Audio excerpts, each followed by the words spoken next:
The Brewers needed some rotation help entering July, and they went out and got Aaron Savali. At the beginning of the month, they went out and got Frankie Montas at the end of the month. And sandwiched in between those, they got Nick Mears, a relief pitcher from the Colorado Rockies, in exchange for Bradley Blaylock and Yuanier Herrera. Blaylock made his major league debut with the Brewers, pitched 1 inning for them, and could be maybe a 5 or 6 starter in the future, but probably not a long-term piece with the Brewers. Herrera's in high A. He's having a good year as sort of a swingman, pitching about 4 innings per outing, but maybe not someone that you feel too bad about trading. Certainly a talented guy, but not somebody that the Brewers were banking all their future hopes on. Someone that is expendable, essentially.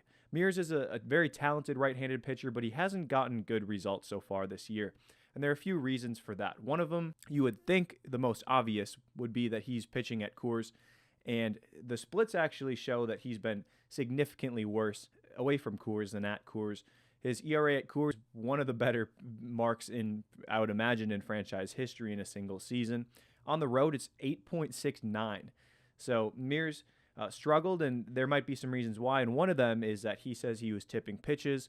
A couple teams picked up on it, the Twins, the Giants. The Twins faced him twice. The Giants once allowed, I think it was about 14 earned runs across 2 1/3 innings. Either way, not a good time for Mears, and that basically ruined his ERA. If you're going to look at the ERA, jumped about 3 full runs just in those couple of outings, and he was able to fix that once one of his teammates told him he was doing that after being told by somebody he knew on the Reds. So Mears presumably has that past him, and since then, since he realized it, changed his glove, the movement of his glove, he's been significantly better, has allowed just 1 earned run in the time since then.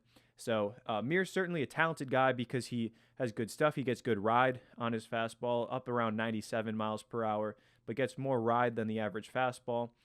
Ride being good because hitters tend to swing and miss under it, maybe pop it up. The more the carry, the better. He's also got a good slider that's got some gyro action on it, meaning that it is more downward, it's more vertical. And that's been a really good pitch for him this year. And really those 2 pitches are enough for him to be successful, but he does also throw a curveball. And his expected numbers are really good. I know we're diving pretty deep into it, but if you're watching Brewer Fanatic, you're probably a pretty big fan. Mears is up in the top 10 or 15 percentile in expected ERA, meaning based on his batted ball results, his ERA should be in the top 10 or 15%. Expected batting average, same thing. His extension numbers are really good. The Brewers like extension because it makes it appear like the ball is coming faster because it's coming. There's a smaller distance for it to travel. So a lot of reasons to like Mears. He doesn't maybe have the track record, doesn't have a ton of major league success, 5.5 ERA this year. But once you look past the ERA, you can see why the Brewers got Mears. Definitely a big addition to the Brewers bullpen, and one that does need some help at least right now, with Brian Hudson and Trevor McGill both out for a couple weeks. So Brewers acquiring Nick Mears from the Rockies in exchange for Bradley Blaylock and Yuanier Herrera.